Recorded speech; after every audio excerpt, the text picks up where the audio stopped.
اعوذ باللہ من الشیطان الرجیم بسم اللہ الرحمن الرحیم۔ صراط مستقیم کورس کا آج ہم نے 20واں سبق پڑھنا ہے۔ اس کا عنوان قائم کیا گیا صحابیت صدیق اکبر رضی اللہ عنہ۔ اللہ رب العزت نے اپنے پیارے پیغمبر صلی اللہ علیہ وسلم کو 1,24,000 کے قریب صحابہ کرام عطا فرمائے تھے، اور صحابہ کرام میں اللہ رب العزت نے سیدنا صدیق اکبر رضی اللہ عنہ کو ایک خاص مقام عطا فرمایا جو دوسرے کسی صحابی کو عطا نہیں ہوا۔ تو وہ مقام یہ ہے کہ اللہ رب العزت نے سیدنا صدیق اکبر رضی اللہ عنہ کو قرآن کریم کے اندر صحابی فرمایا ہے۔ جتنے اور صحابہ کرام ہیں قرآن کریم میں ان کو لفظ صحابی سے یاد نہیں کیا گیا، اگرچہ وہ صحابی ہیں، اس بات میں کوئی شک نہیں ہے۔ تو یہ جو قرآن کریم کی آیت ہے اس میں اللہ رب العزت نے نبی پاک صلی اللہ علیہ وسلم کے ساتھ سیدنا ابوبکر صدیق رضی اللہ عنہ کا تذکرہ فرمایا اور ان کو صحابی فرمایا ہے۔ چونکہ قرآن کریم کی اس آیت میں اللہ رب العزت نے نبی پاک صلی اللہ علیہ وسلم کو نبی پاک صلی اللہ علیہ وسلم کے ساتھ ابوبکر صدیق کا تذکرہ کیا اور ابوبکر صدیق رضی اللہ عنہ کو نبی پاک صلی اللہ علیہ وسلم کا صحابی فرمایا ہے۔ اس وجہ سے علماء کرام نے اس بات کی تشریح کی ہے کہ سیدنا صدیق اکبر رضی اللہ عنہ کی صحابیت قرآن کریم کی اس آیت سے ثابت ہے۔ جو آدمی آپ کے صحابی ہونے کا انکار کرتا ہے وہ دائرہ اسلام سے خارج ہے۔ لیکن اعوذ باللہ من الشیطان الرجیم بسم اللہ الرحمن الرحیم فرمایا الا تنصروه فقد نصرہ اللہ اذ اخرجہ الذین کفروا ثانی اثنین اذ ہما فی الغار اذ یقول لصاحبہ لا تحزن ان اللہ معنا فانزل اللہ سکینتہ علیہ۔ فرمایا کہ الا تنصروه، اگر تم اس رسول صلی اللہ علیہ وسلم کی مدد نہ کرو گے تو فقد نصرہ اللہ، تو اللہ رب العزت نے تو ان کی مدد کی ہے۔ اذ اخرجہ الذین کفروا، جس وقت کے کافروں نے ان کو نکال دیا تھا۔ ثانی اثنین، اور رسول اللہ صلی اللہ علیہ وسلم دو افراد میں سے دوسرے تھے۔ اذ ہما فی الغار، جس وقت کے یہ دونوں غار میں موجود تھے۔ اذ یقول لصاحبہ، جس وقت کے نبی پاک صلی اللہ علیہ وسلم اپنے صحابی کو فرما رہے تھے لا تحزن، غم نہ کھائے، ان اللہ معنا، بے شک اللہ رب العزت ہمارے ساتھ ہے۔ فانزل اللہ سکینتہ علیہ، تو اللہ رب العزت نے اپنی طرف سے ان پر سکینہ نازل فرما دی۔ جب نبی پاک صلی اللہ علیہ وسلم نے مشرکین مکہ کے شر سے بچنے کے لیے مکہ مکرمہ سے مدینہ طیبہ کی طرف ہجرت کا آغاز کیا ہے تو سیدنا صدیق اکبر رضی اللہ عنہ آپ کے ساتھ اس مشکل گھڑی میں ساتھ رہے ہیں اور آپ کے ساتھ انہوں نے ہجرت کی ہے۔ نبی پاک صلی اللہ علیہ وسلم جب اپنے گھر سے مشرکین مکہ کے شر سے نکل کر باہر آئے تو پہلے آپ نے مدینہ منورہ کی طرف سفر کرنے سے قبل آپ نے غار ثور میں جا کر پناہ لی ہے۔ غار ثور یہ مکہ مکرمہ کے ہی جو ہے وہ باہر ایک بہت اونچی پہاڑی ہے جہاں نبی پاک صلی اللہ علیہ وسلم کے ساتھ سیدنا صدیق اکبر رضی اللہ عنہ بھی موجود تھے۔ بہت اونچی پہاڑی ہے، تقریباً 6 کلومیٹر یا 7 کلومیٹر اس کا فاصلہ ہے، بہت اونچی ہے۔ ہم عمرہ کے لیے گئے تو وہاں ہم نے جو ہے وہ کوشش کی کہ اس کے اوپر چڑھیں، بڑی مشکل کے ساتھ اس کے اوپر چڑھے تھے۔ اس وقت سامنے آئی یہ بات کہ سیدنا صدیق اکبر رضی اللہ عنہ نے کن حالات کے اندر نبی پاک صلی اللہ علیہ وسلم کا ساتھ دیا کہ جس وقت پوری دنیا آپ کی دشمن تھی۔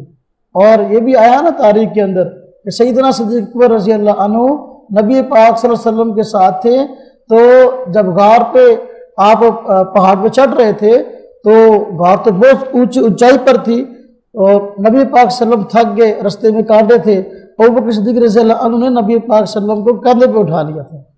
تو ویسے پیدل چلنا بڑا مشکل ہے، اب تو پھر بھی کچھ نہ کچھ اوپر چڑھنے کا رستہ بن گیا، اس وقت تو رستہ ہی نہیں تھا۔ تو سیدنا صدیق اکبر رضی اللہ عنہ کے ایمان کی طاقت سمجھ میں آتی ہے کہ کس قدر ایمان اور کس قدر ان کو نبی پاک صلی اللہ علیہ وسلم کے ساتھ محبت تھی کہ خود چلنا جہاں پہاڑ پر مشکل تھا، نبی پاک صلی اللہ علیہ وسلم کی ذات کو جو ہے اپنے کندھے پہ اٹھا کے جو ہے وہ لے گئے۔ جب آپ نبی پاک صلی اللہ علیہ وسلم وہاں سور پہ پہنچے، مشرکین مکہ نے ارد گرد آپ کو تلاش کیا، آپ نہ ملے، تو اب ڈھونڈتے ہوئے وہ یہاں غار کے پاس بھی آپ پہنچے۔ نبی پاک صلی اللہ علیہ وسلم نے ابوبکر صدیق رضی اللہ عنہ کو جو ہے اس وقت دلاسا دیا جس وقت ابوبکر صدیق رضی اللہ عنہ اس وجہ سے پریشان ہو گئے کہ کافر لوگ یہاں آ گئے ہیں ڈھونڈتے ہوئے کہ نبی پاک صلی اللہ علیہ وسلم کو کہیں تکلیف نہ پہنچائے۔ تو آپ نے فرمایا کہ ابوبکر پریشان نہ ہو، وہ اللہ رب العزت ہمارے ساتھ ہے۔ تو اللہ پاک نے اس چیز کو، اس گفتگو کو قرآن کریم میں ذکر فرمایا ہے کہ دیکھو اللہ تنصروہ، نبی پاک صلی اللہ علیہ وسلم کی نصرت کرو۔ اے لوگوں اگر تم نصرت نہیں کرو گے، اللہ رب العزت نصرت اور مدد کر چکا۔ جس وقت کے مشرکین مکہ نے ان کو اپنے گھر سے نکلنے پر مجبور کر دیا اور نبی پاک صلی اللہ علیہ وسلم جو ہے اپنے صحابی ابوبکر صدیق رضی اللہ عنہ کے ساتھ جو ہے وہ غار میں آ گئے اور مشرکین مکہ تلاش کرتے ہوئے آ گئے۔ ابوبکر صدیق رضی اللہ عنہ نے وہ اس خطرے کا اور پریشانی کا اظہار جب نبی پاک صلی اللہ علیہ وسلم کے سامنے کیا تو نبی پاک صلی اللہ علیہ وسلم نے فرمایا لا تحزن ان اللہ معنا اذ یقول لصاحبہ، جس وقت کہ آپ اپنے صحابی کو فرما رہے تھے کہ غم نہ کھاؤ، اللہ کی مدد ہمارے ساتھ ہے۔ تو یہاں آیت کے اندر نبی پاک صلی اللہ علیہ وسلم نے ابوبکر صدیق رضی اللہ عنہ کو اپنا صحابی فرمایا ہے، اس لیے نبی پاک صلی اللہ علیہ وسلم کے صحابی سیدنا صدیق اکبر کی صحابیت قرآن پاک کی اس آیت سے ثابت ہے۔ کوئی آدمی ان کے صحابی ہونے کا انکار کرتا ہے تو وہ دائرہ اسلام سے خارج ہے۔ اس لیے کہ صحابی اسے کہتے ہیں جس نے ایمان کی حالت میں پیارے پیغمبر صلی اللہ علیہ وسلم کو دیکھا ہے اور ایمان کی حالت میں اس کا انتقال ہوا ہے۔ آپ اگر جو ہے کسی آدمی کے دل میں ایمان ہو ہی نہ، اس کو صحابی کہتے نہیں ہیں۔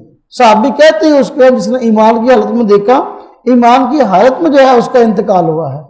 تو ابوبکر صدیق رضی اللہ عنہ کو یہاں صحابی فرمایا، یہ اس بات کا واضح ثبوت ہے کہ ابوبکر صدیق رضی اللہ عنہ جو ہے وہ ایمان کی اعلیٰ مقام پر تھے، اور ابوبکر صدیق رضی اللہ عنہ اگر مومن نہیں ہے تو کائنات میں جو ہے کوئی آدمی مومن ہو ہی نہیں سکتا۔ حدیث شریف دیکھیں، حدیث شریف کا عنوان قائم کیا گیا کہ آپ صلی اللہ علیہ وسلم اور خلفائے راشدین کی سنت کو مضبوطی سے تھامنے کا تاکیدی حکم۔ حدیث شریف ہے حضرت ارباز بن ساریہ رضی اللہ عنہ سے روایت ہے، یہ حدیث سنن ابی داود، ترمذی شریف، سنن ابن ماجہ، مشکات شریف وغیرہ کتب کے اندر موجود ہے۔ حضرت ارباز بن ساریہ رضی اللہ عنہ ان سے روایت ہے، فرماتے ہیں کہ رسول اللہ صلی اللہ علیہ وسلم نے ارشاد فرمایا کہ حضور صلی اللہ علیہ وسلم نے ہمیں ایک دن نماز پڑھائی، آپ نے ہمیں نماز پڑھائی، پھر ہماری طرف متوجہ ہو کر بیٹھ گئے، یعنی نماز پڑھا کر ہماری طرف چہرہ مبارک کر کے بیٹھ گئے، اور ہم کو نہایت مؤثر انداز میں نصیحت فرمائی جس سے ہماری آنکھوں سے آنسو جاری ہو گئے اور دلوں میں خوف پیدا ہو گیا۔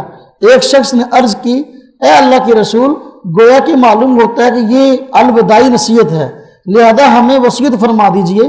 آپ نے ارشاد فرمایا، میں تم کو نصیحت کرتا ہوں کہ اللہ تعالیٰ سے ڈرتے رہو، اور تم کو مسلمان امیر کی اطاعت کا حکم دیتا ہوں اور اس کی باتوں کو سن کر بجائے لانے کی وصیت کرتا ہوں، اگرچہ وہ امیر جو ہے حبشی غلام ہو۔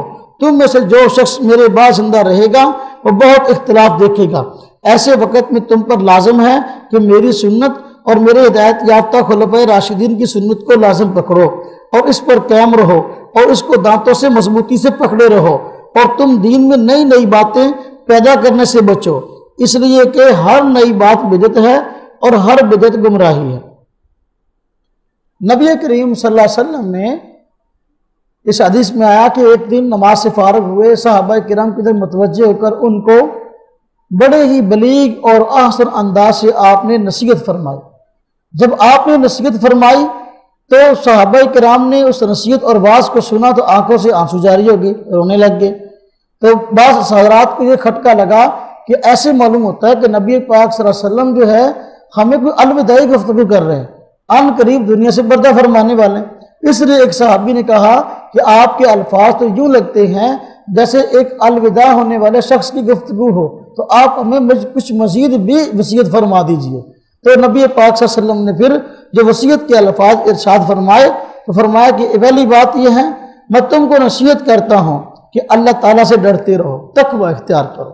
اور تم کو مسلمان امیر کی اطاعت کا حکم دیتا ہوں کہ مسلمانوں کا جو امیر بن جائے اب اس کی اطاعت لازم ہے، اس کی اطاعت کرو گے، اسی کے اندر تمہاری کامیابی ہے، اور امیر کی باتوں کو سنو اور اس کو بجا لاؤ، اسی بات کی وصیت کرتا ہوں۔ امیر اور بادشاہ خواہ تمہارا وہ حبشی غلام کیوں نہ بن جائے، اس کی اطاعت ضرور کرو۔ آج کل ہمارے یہاں دیکھ لیں کیسا عجیب فساد پھیلا ہے، ہر ایک دوسرے آدمی کو نیچا دکھانے کے لیے جو ہے وہ اقتدار کی لڑائی لڑ رہا ہے۔ اقتدار پہ اگر کسی آدمی کو تم لے آئے ہو اب اس کو برداشت کر لو۔ یہ خام خواہ کی دنیا کے اندر جو ہے ملک کے اندر جو انارکی پھیلاتے ہیں، اس کا کوئی فائدہ نہیں کسی ذات کو۔ اللہ پاک ہمارے ملک پہ رحم فرمائے اور ہمیں نیک صالح حکمران دے دے۔ اب دنیا کے اندر جو ہے حضرت ابوبکر صدیق رضی اللہ عنہ جیسا خلیفہ جو ہے وہ لوگوں کو ملنے سے رہا، اب تو لوگ خود ہی اس کو چنتے ہیں اور خود ہی پھر اس میں کیڑے نکالنا شروع کر دیتے ہیں۔ عجیب لوگوں کا طرز ہے۔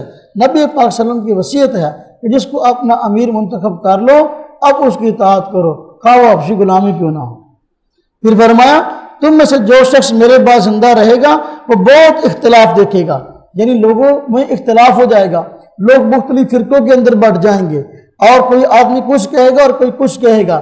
ایسے موقع پر آپ صلی اللہ علیہ وسلم نے خاص طور پہ بات ارشاد فرمائی کہ ایسے وقت پر تم پر لازم ہے کہ میری سنت کو لازم پکڑ لو اور خلفائے راشدین کی سنت کو لازم پکڑ لو اور اس پر قائم رہو، دانتوں سے اس کو مضبوطی سے پکڑ لو۔ آج دیکھ لیں ہمارے یہاں کتنے اختلافات پائے جاتے ہیں، مذہبی اختلافات ہی دیکھ لیں، مختلف فرقوں کے اندر مختلف اختلافات ہیں۔ اگر یہ اختلاف ختم کرنے ہو اس کے لیے آسان حل نبی پاک صلی اللہ علیہ وسلم نے بتا دیا۔ یہ اختلاف کے موقع پر جو ہے وہ اس اختلاف کو ختم کرنے کا حل یہ ہے کہ میری سنت کو دیکھ لو کیا ہے، جو میری سنت ہے اس کو اپنا لو، جو سنت نہیں ہے اس کو چھوڑ دو۔ خلفائے راشدین کی سنت کو دیکھ لو، ان کا طریقہ اور طرز کیا تھا، اور پھر جو ہے اس کو اپنا لو گے، جھگڑا ختم ہو جائے گا۔ جب ہم یہ دیکھتے ہیں خلفائے راشدین کی سنت تو یہ ہے، نبی پاک صلی اللہ علیہ وسلم کی سنت تو یہ ہے، اب عمل کرنے کو کہا جائے تو پھر چونکہ چنانچہ مطلب اور مراد اگر ہم یہ کر لیں تو پھر حرج کیا ہے، اس قسم کی باتیں آڑے آ جاتی ہیں۔ اس کی وجہ سے امت میں اختلاف ختم نہیں ہوتا۔ امت میں اختلاف ختم تب ہو سکتا ہے جب نبی پاک صلی اللہ علیہ وسلم کی سنت کو اپنے لیے اتھینٹک مان لیں کہ بھائی ہم نے اسی پر عمل کرنا ہے، اسی میں کامیابی ہے۔ اب بسا اوقات کسی عمل کی سنت ہونے نہ ہونے میں آدمی کو وہم ہو جاتا ہے، مثلا ایک مسئلے کے متعلق روایات ہی دو طرح کی ہیں، اب عمل کس پر کرنا ہے؟ تو ایک پہلے دور کی ایک آخری دور کی ہے، پتہ نہیں چل رہا پہلے دور کی روایت کون سی ہے، آخری دور کی روایت کون سی ہے۔ تو عمل کے لیے نبی پاک صلی اللہ علیہ وسلم نے آگے جو بات ارشاد فرمائی یہ بہت قیمتی ہے۔ آپ نے فرمایا کہ تم خلفائے راشدین کی سنت کو لازم پکڑ لو، کسی عمل کا سنت ہونا نہ ہونا تمہیں سمجھ میں نہ آ رہا ہو، خلفائے راشدین کے طریقے کو دیکھ لو کیا ہے، جو خلفائے راشدین کا طرز ہے، جو خلفائے راشدین کا طریقہ ہے اس کو اپنا لو، اس کو اپنا لو گے تم جو ہے راہ راست پہ رہو گے اور تمہاری کامیابی اسی کے اندر ہے۔ آج سب جھگڑے ختم ہو سکتے ہیں اگر خلفائے راشدین کے طرز کو اپنا لیا جائے۔ حضرت امام اعظم ابو حنیفہ رحمۃ اللہ علیہ کے موقف کی یہ خوبی تھی، کوئی بھی مسئلہ جب اس میں کوئی موقف اختیار کرتے تو اس میں پہلے دیکھتے نبی پاک صلی اللہ علیہ وسلم کا طرز اور آپ کی سنت کیا ہے، اس کے بعد دیکھتے خلفائے راشدین کا طرز کیا ہے، اس کے بعد دیکھتے جو اسلام کے بڑے مرکز ہیں مکہ مکرمہ، مدینہ طیبہ اور کوفہ، یہ بڑے بڑے مراکز تھے، ان علاقوں کے اندر جو ہے وہ صحابہ کرام کا تابعین کا عمل جو ہے وہ کس موقف پر ہے، جس پہ عمل ہوتا آپ اس موقف کو اپنا لیتے تھے۔ اس لیے امام ابو حنیفہ رحمۃ اللہ علیہ کے مسائل میں آپ عام طور پر دیکھیں گے جہاں نبی پاک صلی اللہ علیہ وسلم کے سنت کو آپ اپنا رہے ہیں، طرز کو اپنا رہے ہیں، اور وہاں خلفائے راشدین کے طرز کو آپ اپنا رہے ہیں۔ اس لیے یہ امام ابو حنیفہ رحمۃ اللہ علیہ کے موقف کی بہترین خوبی ہے۔ ہمارے جتنے امتیازی مسائل ہیں عام طور پر جو ہے نبی پاک صلی اللہ علیہ وسلم کی سنت کے ساتھ ساتھ خلفائے راشدین کا طرز بھی اس پر نظر آتا ہے۔ اور آپ نے فرمایا کہ دیکھو میری سنت کو خلفائے راشدین کی سنت کو مضبوطی سے پکڑ لو۔ اس سے بات سمجھ میں آئی نبی پاک صلی اللہ علیہ وسلم کا طریقہ وہ بھی سنت ہے اور خلفائے راشدین کا طریقہ یہ بھی سنت ہے، اس میں سے کوئی بدعت نہیں ہے۔ ایسا کام جو خلیفہ راشد کرے وہ کام بدعت نہیں ہو سکتا، اس لیے کہ ہم اس کو خلیفہ راشد بھی کہیں، ہدایت یافتہ خلیفہ، اور یہ بھی کہیں کہ اس نے یہ کام غلط کیا ہے، یہ دو کام جمع نہیں ہو سکتے۔ خلیفہ راشد نے جو کام کیا ہے وہ غلط نہیں ہو سکتا، جو موقف اپنایا ہے وہ غلط نہیں ہو سکتا، وہ بالکل صحیح ہوگا، اور یہ اس کے صحیح ہونے کی دلیل ہے کہ وہ خلیفہ راشد ہے۔ تو یہ صحیح ہونے کی دلیل ہے کہ وہ نبی پاک صلی اللہ علیہ وسلم کا نائب ہے۔ نبی پاک صلی اللہ علیہ وسلم جو اپنا نائب بنا گئے، جو آپ کے نائب بنے ہیں، امت کے وارث بنے ہیں، وہ کبھی غلط کام کر ہی نہیں سکتے۔ اس لیے اب دیکھیں بسا اوقات یہ مسئلہ سامنے آتا ہے کہ آدمی اپنی بیوی کو طلاق دے دے تو 3 طلاقیں دے دے تو کیا 3 ہوں گی یا ایک؟ پوری دنیا کے مسلمان یہی کہتے ہیں کہ 3 طلاقیں دے دو تو 3 ہی ہوتی ہیں۔ اب ایک چھوٹا طبقہ الگ ہوا، اس نے ایک کا نام دینا شروع کر دیا۔ اس مسئلے پہ ہم بعد میں بات کریں گے، لیکن دیکھو حضرت عمر رضی اللہ عنہ خلیفہ راشد ہیں، وہ ان کا فیصلہ پوری امت پر نافذ ہوا۔ کوئی صحابی وہاں اعتراض کرنے والا نہیں تھا کہ بھئی نبی پاک کے دور میں 3 ایک تھی، یہ آج جو بات گھڑ لی گئی ہے، حالانکہ بات ایسی نہیں تھی۔ حضرت عمر رضی اللہ عنہ نے پوری امت کے سامنے فیصلہ نافذ فرما دیا، جو آدمی اپنی بیوی کو 3 طلاقیں دے گا وہ 3 ہی شمار ہوگی، وہ 1 نہیں ہوگی۔ اب کوئی آدمی کہے عمر رضی اللہ عنہ نے قرآن کے اس حکم کو بدل دیا، جس طرح کہ میں نے بتایا کہ وہ رئیس ندوی صاحب اہل حدیثوں کا عالم، اس نے لکھا قرآن کا حکم تو یہ تھا 3 طلاقیں 1 تھی، لیکن عمر رضی اللہ عنہ نے قرآن کے اس حکم کو بدل دیا۔ اب دیکھو خلیفہ راشد ہو، آپ نے فرمایا خلیفہ راشد کی سنت پر چلنا۔ اگر خلیفہ راشد مستقبل کے اندر خلاف سنت کام کرتے تو پھر اللہ کے پیغمبر صلی اللہ علیہ وسلم ان کے پیچھے چلنے کا حکم ہی نہ دیتے۔ عثمان رضی اللہ تعالیٰ عنہ کے دور میں مسلمانوں کی تعداد بہت بڑھ گئی اور اسلام بہت دور تک پھیل گیا، لوگوں کی مصروفیات بھی بہت زیادہ ہونے لگی، کاروبار عام پھیل گیا۔ اب جو ہے جمعہ کی اذانیں پہلے 1 ہوتی تھی، صحابہ کرام کے مشورے سے جمعہ کی اذانیں 2 شروع ہو گئی۔ ایک اذان جو ہے وہ زوال کے فوراً بعد ہونے لگی اور ایک بعد میں ہونے لگی، جس طرح کہ آج 2 اذانیں ہوتی ہیں۔ بخاری شریف میں روایت ہے کہ مسلمانوں کا عمل اسی پر ثابت ہو گیا، پوری دنیا کے مسلمان اذانیں 2 کہتے ہیں، لیکن یہ جو اپنے آپ کو اہل حدیث کہتے ہیں، آپ یہ اس اذان کو کہتے ہیں یہ اذان خلاف سنت ہے، یہ بدعت ہے۔ وہ کام جو سارے صحابہ نے کیا، وہ کام جو خلیفہ راشد نے کیا ہے اور اس کو جاری کیا، نبی پاک کہہ کے گئے ہیں کہ بھئی میری سنت پر عمل کرنا، خلفاء راشدین کی سنت پر عمل کرنا۔ آج کوئی آدمی بڑا توحید پرست بنا پھرے اور کہے یہ تو بدعت ہے، وہ اپنے ایمان کی خیر منائے۔ بات سمجھ آئی؟ اب اسی طرح آپ دیکھیں نبی پاک صلی اللہ علیہ وسلم کے دور میں تراویح کی جماعت ہوتی تھی، لیکن تراویح کی جماعت آپ نے 3 دن کرائی، صحابہ کرام کے شوق کو دیکھا تو یہ خوف ہوا کہیں تراویح کی جماعت مسلمانوں پر فرض نہ ہو جائے، تراویح کی نماز مسلمانوں پر فرض نہ ہو جائے، اس لیے آپ نے جماعت چھوڑ دی اور کہا بھئی آپ اپنے طور پر پڑھا کرو۔ اب آپ کے دور میں جماعت نہیں ہوئی، لیکن حضرت عمر رضی اللہ تعالیٰ عنہ کے دور تک یہ جماعت بات میں جو ہے عام طور پر انفرادیں ہوتی تھی، بعض لوگ اپنے اپنی چھوٹی چھوٹی جماعتیں بھی کروا لیا کرتے تھے۔ عمر رضی اللہ عنہ نے اب صحابہ کرام کے مشورے سے یہ بات طے کی کہ دیکھو نبی پاک صلی اللہ علیہ وسلم کے زمانہ میں یہ خوف تھا کہیں یہ نماز فرض نہ ہو جائے، شریعت اب مکمل ہو گئی، اب کوئی نماز فرض تو ہو نہیں سکتی، وہ طریقہ جو آپ نے جاری کیا تھا جماعت کروانے والا، تو اب اگر وہی طریقہ دوبارہ جاری کر دیں، اس سے یہ ہوگا کہ مسلمان جو اکیلے طور پر جو ہے تراویح کی نماز پڑھنے میں سستی کر جاتے ہیں تو ان کو آسانی ہو جائے گی، وہ جماعت کے ساتھ آ کر تراویح پڑھیں گے اور ان سے پابندی ہو جائے گی، سستی نہیں ہوگی۔ الگ الگ پڑھنے میں سستی ہو سکتی ہے لیکن جماعت سے پڑھنے میں عام طور پر آسانی ہوتی ہے، اس لیے آپ نے حضرت ابی بن کعب کو حکم دیا کہ آپ تراویح کی نماز پڑھاؤ، سارے صحابہ آپ کی جماعت کے ساتھ تراویح پڑھیں گے۔ اب جماعت شروع ہو گئی اور تراویح نبی پاک صلی اللہ علیہ وسلم نے بھی 20 پڑھی تھی، عمر رضی اللہ عنہ نے 20 شروع کرا دی۔ وہی وجہ، وہ مصلی جہاں نبی پاک نے 20 تراویح پڑھائی مسجد نبی والا، وہاں عمر رضی اللہ عنہ نے 20 شروع کرا دی۔ وہ مسجد حرام کا مصلی جہاں نبی پاک صلی اللہ علیہ وسلم جو ہے وہ آپ کے مشن کی ترجمان صحابہ نے 20 تراویح پڑھائی تھی، اس وقت سے لے کر آج تک مسجد حرام میں مسجد نبی میں تراویح 20 پڑھی جاتی ہے۔ اب کوئی آدمی اٹھ کر کہے تراویحاں تو 8 ہیں، جو آدمی 20 تراویح پڑھتا ہے وہ خلاف سنت ہے، وہ کس پہ فتویٰ لگا رہا ہے؟ صحابہ کرام پر۔ کسی صحابی نے نہیں کہا عمر رضی اللہ عنہ کو کہ آپ تراویحاں جو ہے 20 پڑھا رہے ہیں، حالانکہ تراویح جو ہے 8 سنت ہے، کسی نے نہیں کہا۔ لیکن آج ایسے لوگ پیدا ہو گئے یہ کہتے ہیں 20 پڑھ دے خلاف سنت ہے، نوی بدعت کر لی، تراویحاں ہے یا 8؟ اس لیے آپ فرما آپ کو علم تھا، اللہ رب العزت کی وحی کے ذریعے آپ کو، اس لیے آپ نے پہلے امت کو متنبع کر دیا کہ بھئی میری سنت کو پکڑنا، خلفائے راشدین کی سنت کو پکڑنا، اس کو چھوڑنا نہیں۔ آج لوگ خلیفہ راشد کے طریقے اور نبی پاک صلی اللہ علیہ وسلم کی سنت میں فرق کرتے ہیں اور تقابل پیش کرتے ہیں، دیکھو جی خلیفہ راشد یہ کہتا ہے اور نبی یہ کہتا ہے، ہم کس کی مانیں؟ حالانکہ ایسا ہے ہی نہیں۔ خلیفہ راشد نے جو بھی کام کیا اور جو بھی قانون جاری کیا وہ نبی پاک صلی اللہ علیہ وسلم کی سنت کے مطابق کیا ہے، اس لیے اس میں تقابل کا سوال ہی پیدا نہیں ہوتا، اور یہ سوال نہیں بنتا کہ ہم بات کس کی مانیں، نبی کی مانیں یا خلیفہ راشد کی مانیں، یہ سوال ہی غلط ہے۔ تو نبی پاک صلی اللہ علیہ وسلم کا طرز جو ہے آج تک 20 تراویح پڑھی جاتی تھی، عمر رضی اللہ عنہ نے یہی جاری کروائی ہیں، اس لیے ہم کہتے ہیں 20 تراویح سنت ہے۔ تو خلفائے راشدین کے طرز کو آپ نے اپنانے کا حکم دیا اور فرمایا دیکھو اس کو داڑھوں سے مضبوطی سے پکڑ لینا۔ دیکھو مستقبل میں فتنہ ہونا تھا جیسا کہ آج ہو رہا ہے، خلفائے راشدین کے فیصلوں پر تنقیدیں ہو رہی ہیں، اور نبی پاک صلی اللہ علیہ وسلم پہلے بتا گئے کہ خلفائے راشدین کے طرز اور سنت کو نہ چھوڑنا، اور فرمایا داڑھوں سے اس کو مضبوطی سے پکڑ لینا۔ دیکھو جس طرح بسا اوقات کسی چیز کو مضبوطی سے پکڑنا مقصد ہو تو اس کے بسا اوقات منہ میں لے لیتے ہیں، اب کہتے ہیں اب چھڑا کے دکھاؤ۔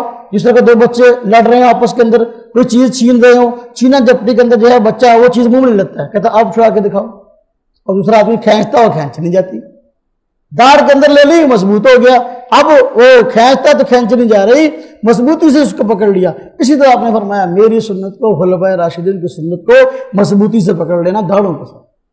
مثال کے ساتھ آپ نے بات ارشاد فرمائی ہے۔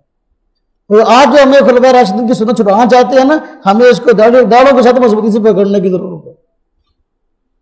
بات سمجھ میں؟ فرمایا دین میں نئی نئی باتیں ایجاد کرنے سے بچو، نئی نئی باتیں۔ شریعت وہی ہے جو نبی پاک صلی اللہ علیہ وسلم اور صحابہ کرام کے دور میں تھی، اب شریعت کا کوئی نیا مسئلہ ثابت نہیں ہو سکتا، وہ شریعت کی تکمیل ہو گئی، اور شریعت پر عملاً صحابہ کرام نے جو ہے لوگوں کے سامنے عمل کر کے دکھا دیا، اب شریعت مکمل ہو گئی۔ اب کوئی نئی چیز دین کے نام پہ آئے گی تو وہ چیز سنت نہیں ہو سکتی، وہ چیز بدعت ہوگی۔ آپ نے فرمایا ہر نئی بات جو ہے بدعت ہے، اور ہر بدعت گمراہی ہے، ہر بدعت گمراہی ہے، اس لیے بدعات کے ایجاد کرنے سے بچنا چاہیے، سنت کو اپنانا چاہیے۔ جب کسی قوم کے اندر سنت چھوٹ جاتی ہے اس وقت بدعات جنم لیتے ہیں، اور جب کوئی آدمی کسی بدعت کو مضبوطی سے پکڑ لیتا ہے اسی جیسی سنت اسے چھوٹ جاتی ہے، اسی جیسی سنت۔ اب میں اس پہ عرض کروں تو وقت زیادہ گزر جائے گا۔ جو کسی ایک طرح کی سنت کو چھوڑ دے، بدعت کو اپنا لے، بدعت کو اپنانے کا انجام یہ کہ اسی طرح کی سنتوں سے چھوٹ جاتی ہے۔ مثلا دیکھیں کہ جنازہ کے بعد آپ ایک مسئلہ شروع ہو گیا بھی دعا مانگ کے جاؤ، وہ حدیث کا مطلب ہی غلط بیان کیا جاتا ہے، یا صلیتم المیت فاخلصوا لہ الدعاء، حالانکہ اس کا مطلب یہ کہ جب تم نماز جنازہ پڑھنے لگو جنازے کے اندر خالص دعا کرو، لیکن وہ خالص دعا جو ہے وہ اللہ باپ کا بھلا کرے سلام پھیرنے کے بعد ہوتی ہے، جنازے کے بعد دعا نہیں ہے۔ جنازے کے بعد اگر دعا ہے تو وہ قبر پر ہے، اب قبر پر دعا کا حکم نبی پاک صلی اللہ علیہ وسلم نے دیا ہے، اس پہ کل حدیث ہے۔ میں نے اپنی کتاب جنازے کے بعد دعا پر لکھی ہے، تفصیلی کتاب 300 صفحات کی کتاب ہے، اسے میں نے دلائل لکھے ہیں، اور آپ نے قبر پر دعا کا دفنانے کے بعد حکم دیا ہے۔ آپ دیکھیں جو لوگ جنازے کے بعد دعا پر زور دیتے ہیں وہ وہی دعا مانگ کر اپنے گھروں کو چلے جاتے ہیں۔ ان حضرات کے علماء اس طرح کرتے نہیں، دعا منگائی اور اپنے گھر میں دفن والی دعا جس کا آپ صلی اللہ علیہ وسلم نے حکم دیا اس کو چھوڑ دیتے ہیں۔ حالانکہ جنازے کے بعد اب تدفین کے اندر جو تاخیر کرنا اور جہاں دعا کرنا کھڑے ہو کے، یہ تو فقہاء کرام نے کہا کہ یہ مکروہ ہے۔ جو مکروہ ہے اس پر زور دے کے اس کے جھوٹے فضائل سنا کے لوگوں کو قائل کیا جاتا ہے، جو بدعت ہے اس پر عمل کرنے کی ترغیب دی جاتی ہے، اور اس کا نتیجہ کیا ہوا؟ اسی طرح کی سنت چھوٹ گئی کہ جو سنت طریقہ تھا کہ دفن کے بعد دعا کرو وہ چھوڑ دیا گیا۔ ہمارے ہاں تو الحمدللہ عام طور پر ہوتا ہے نا، جنازے کے بعد قبر پہ جاتے ہیں، تدفین کے بعد جو ہے سورہ بقرہ کا پہلا اور آخر رکوع پڑھا جاتا ہے، اس کے بعد دعا ہوتی ہے، اس کے بعد ہمارے مولوی صاحب گھر کو آتے ہیں۔ ان کے مولوی صاحب کیا کرتے ہیں؟ ان کے مولوی صاحب وہی دعا کرائی اور اپنے گھر کو۔ دیکھو جب بدعت اپنا لی اس کا خمیازہ یہ ہوا کہ اسی طرح کی سنت چھوٹ گئی۔ یہ ہے خمیازہ بدعت کو اپنانے کا۔ عقائد میں خلافت راشدہ موعودہ کہتے ہیں حضور صلی اللہ علیہ وسلم کے بعد اس امت کے خلیفہ اول بلا فصل حضرت ابوبکر صدیق رضی اللہ عنہ ہیں، دوسرے حضرت عمر فاروق، تیسرے حضرت عثمان غنی ہیں، چوتھے حضرت علی المرتضیٰ ہیں۔ ان چاروں کو خلفائے راشدین اور ان کے زمانہ خلافت کو خلافت راشدہ کا دور کہتے ہیں۔ آیت استخلاف میں جس خلافت کا وعدہ ہے وہ حضرت ابوبکر صدیق سے شروع ہو کر حضرت علی المرتضیٰ رضی اللہ عنہ پر ختم ہو گئی، لہذا دور خلافت راشدہ سے مراد خلفائے اربع، 4 خلفاء کا دور ہے۔ حضرت امیر معاویہ کی خلافت عادلہ ہے۔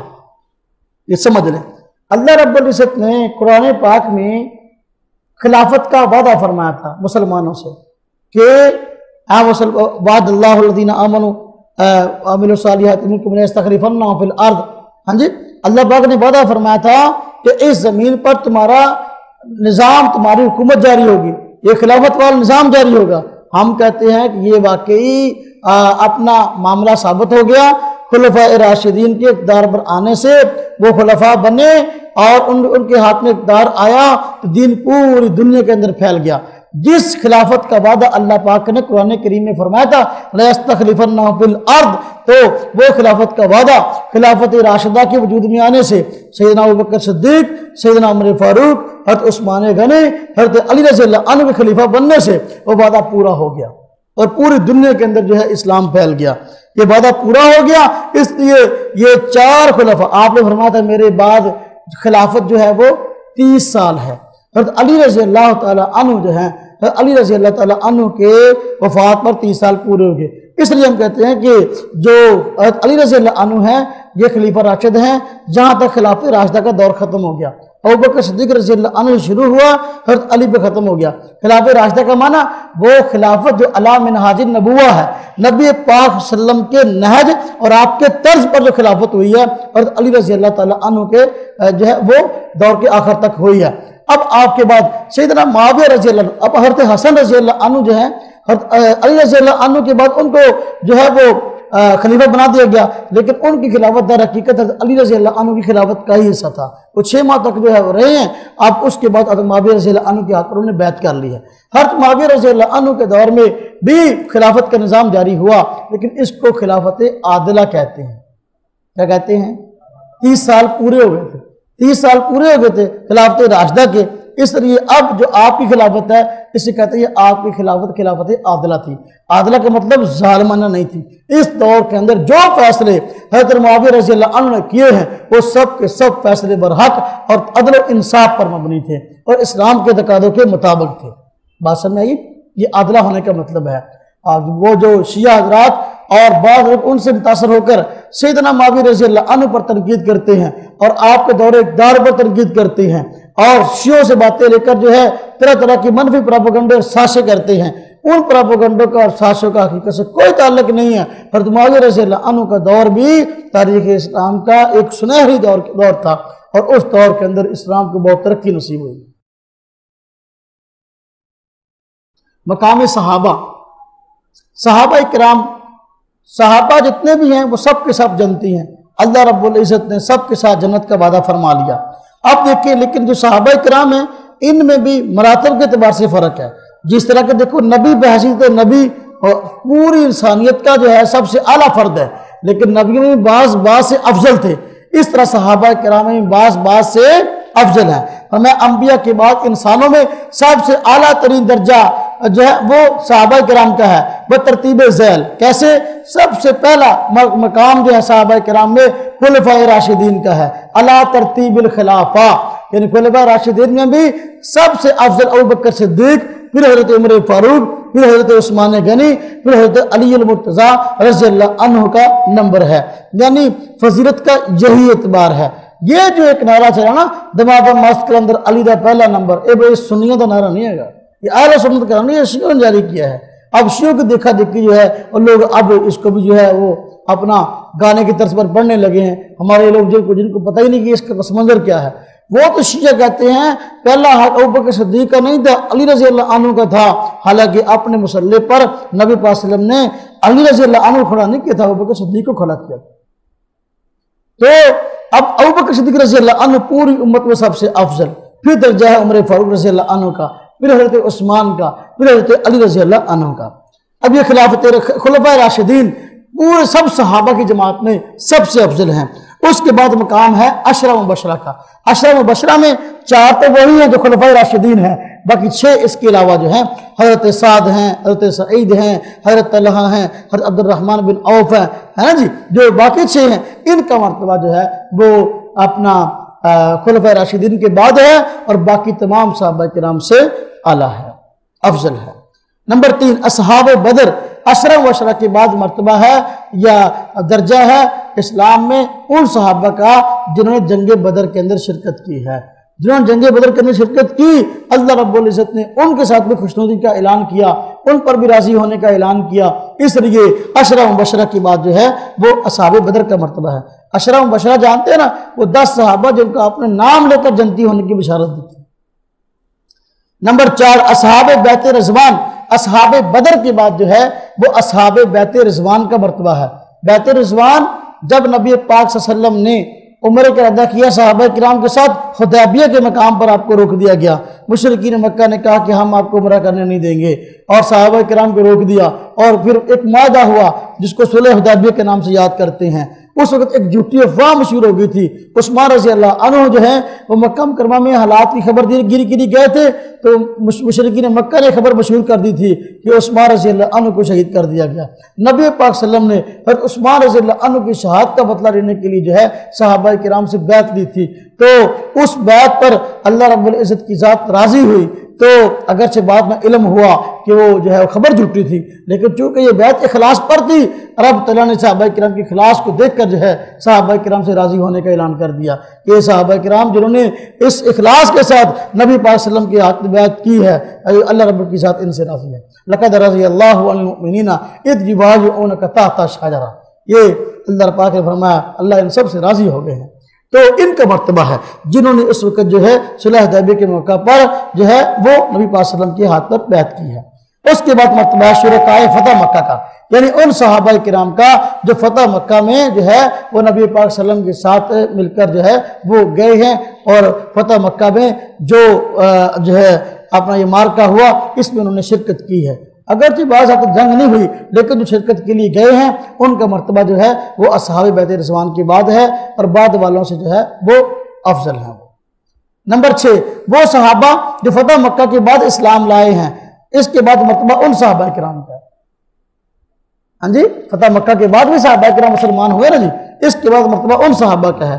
اور قرآن کریم میں اہل ایمان کی جس قدر صفات کمال کا ذکر آیا، ان کا اولین اور اعلیٰ ترین مصداق صحابہ کرام رضی اللہ عنہم ہیں۔ مومنوں کی جتنی صفات آئیں تو سب کی سب صفات کتنے پائی جاتی تھی؟ صحابہ کرام۔ اب صحابہ کرام پوری امت کے افضل فرد ہیں، اور صحابہ کرام میں پھر ترتیب افضلیت کیا ہے وہ یہاں بتا دی گئی ہے۔ آگے دیکھیں معیار حق و صداقت، معیار حق و صداقت میں عنوان قائم ہوا پوری امت کے لیے صحابہ کرام معیار حق و صداقت ہیں۔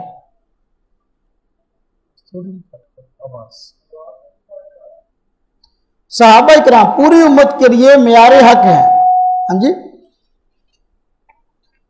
یعنی جو عقائد اور مسائل صحابہ کرام رضی اللہ عنہ کے ہیں، ہاں جی، جو عقائد اور مسائل صحابہ کرام رضی اللہ عنہ کے تھے، تو اب جو بعد میں جو عقائد اور مسائل ان کے مطابق ہوگی وہی حق ہیں، اور جو ان کے مطابق نہ ہو وہ باطل اور گمراہی ہیں۔ یہ ہے معیار حق ہونے کا مطلب۔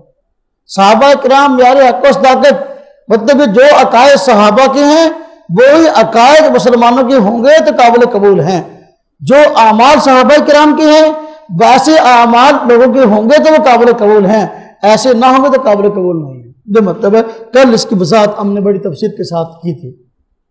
مسائل و احکام، نماز کے احکام جو ہے ترتیب کے ساتھ آ رہے ہیں، ایسی ہے نا جی۔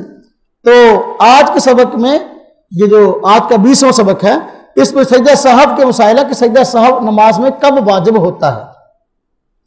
سہو کا مطلب ہوتا ہے بھول جانا، نماز میں بھول جو اگر ہو جائے تو سجدہ سہو کب واجب ہوتا ہے اور کب واجب نہیں ہوتا بتا رہے ہیں۔ نمبر 1 کسی رکن یا فرض کو دہرانا، نماز کے اندر نماز کے کسی رکن یا فرض کو دہرا دیا، مثلا نماز میں 1 رکوع کی بجائے 2 رکوع کر لیے، ہاں جی، رکن کو دہرا لیا، اب اس سے کیا ہوگا؟ سجدہ سہو واجب ہو جائے گا۔ نمبر 2 کسی فرض یا رکن کو آگے یا پیچھے کر دیا، اب دیکھو رکوع پہلے ہے سجدہ بعد میں ہے، کوئی آدمی سجدہ پہلے کر لے اور رکوع بعد میں کرے، اب ارکان کو آگے پیچھے کر دیا نا، اس سے کیا ہوگا؟ سجدہ سہو واجب ہو جائے گا۔ نمبر 3، کسی واجب کو دہرانا، ایک واجب کو ایک مرتبہ ادا کر دیا اب دوبارہ پھر ادا کر رہا ہے، اگر ایک واجب کو 2 مرتبہ ادا کیا تو اس سے سجدہ سہو واجب ہو جائے گا۔ ہاں جی، بس نماز کے اندر اکیلے آدمی کے لیے سورہ فاتحہ پڑھنا واجب ہے، تو اب اگر سورہ فاتحہ جو ہے ایک کی بجائے نماز میں 2 مرتبہ پڑھ لے گا، یہ واجب کو دہرا دیا، سجدہ سہو واجب ہو جائے گا، کیونکہ اگلے معاملات کے اندر تاخیر ہو رہی ہے۔ نمبر 4، کسی واجب کو تبدیل کرنا، یعنی ایک واجب کو دوسرے واجب سے بدل دینا، اگر ایسا معاملہ ہو گیا تو اس سے بھی سجدہ سہو واجب ہو جائے گا۔ نماز میں کسی واجب کو چھوڑ دینا، اگر کوئی کام کرنا واجب، ہم نماز کے واجبات پڑھ چکے ہیں، نماز کے واجبات میں سے کسی واجب کو نماز کے اندر چھوڑ دیا، اس سے سجدہ سہو واجب ہو جائے گا۔ سجدہ سہو کرنے کا طریقہ کیا ہے؟ سجدہ سہو کرنے کا طریقہ یہ ہوتا ہے کہ جو نماز کی آخری رکعت ہے اس میں قاعدے میں بیٹھنا ہے، اتحیات پڑھنی ہے، درود شریف پڑھنے سے پہلے جو ہے ایک طرف سلام پھیر کے جو ہے 2 سجدے کرنے ہیں، 2 سجدے کر کے دوبارہ پھر اتحیات پڑھنی ہے اور پھر درود شریف پڑھنا ہے اور رب اجعلنی پڑھنی ہے، اس کے بعد سلام پھیر دینا۔ یہ سجدہ سہو کا طریقہ ہے۔ مسنون دعا، مسنون دعا دیکھیں، کہتے ہیں جب چھینک آئے تو یہ دعا پڑھنی مسنون ہے، کون سی؟ الحمدللہ۔ چھینک آئے تو کون سی دعا پڑھنی چاہیے؟ الحمدللہ، اللہ کا شکر ادا کرنا چاہیے۔ کہتے ہیں کہ آج کی سائنس کہتی ہے نا کہ یہ چھینک جو آ رہی ہے تو اگر یہ چھینک نہ آئے تو جو ہے وہ انسان کے دماغ کے اندر ایسی کیفیت پتہ جاتی ہے کہ چھینک نہ آئے تو دماغ جو ہے پتہ نہیں کتنے فٹ جو ہے وہ نکل کر کتنے فٹ جو ہے اوپر جا کے جو ہے وہ اچھلے اور کودے۔ تو اللہ رب العزت نے ایک نعمت پیدا کی ہے کہ طبیعت کو اپنے نارمل رکھنے کے لیے جو ہے یہ ایک نظام جاری کر دیا ہے۔ تو ایک آدمی کو جب چھینک آئی تو وہ کہے الحمدللہ، اور جس آدمی دوسرے مسلمان بھائی نے سنا کہ اس کو چھینک آئی ہے تو وہ سن کر کہے یرحمک اللہ، یرحمو اس کا مطلب ہے اللہ تجھ پہ رحم کرے۔ تو جس کو چھینک آئی ہے اس نے یرحمک اللہ اس کو دعا دی ہے، جواب میں اس کو بھی دعا دینی چاہیے، وہ بھی دعا دے دے۔ کیا کہے چھینکنے والا؟ یہدیکم اللہ ویصلح بالکم، اللہ تمہیں بھی ہدایت دے اور تمہاری حالت کو سنوارے۔ ہاں جی، تو یہ ایک دوسرے کو دعائیں دیا کرو، ایک دوسرے کو بد دعائیں نہ دیا کرو۔ آج کل لوگ بد دعائیں بہت دیتے ہیں ایک دوسرے کو، دعائیں نہیں دیتے، دعائیں دینی چاہیے ایک دوسرے کو۔ اللہ پاک جو ہے وہ عمل کی توفیق عطا فرمائے۔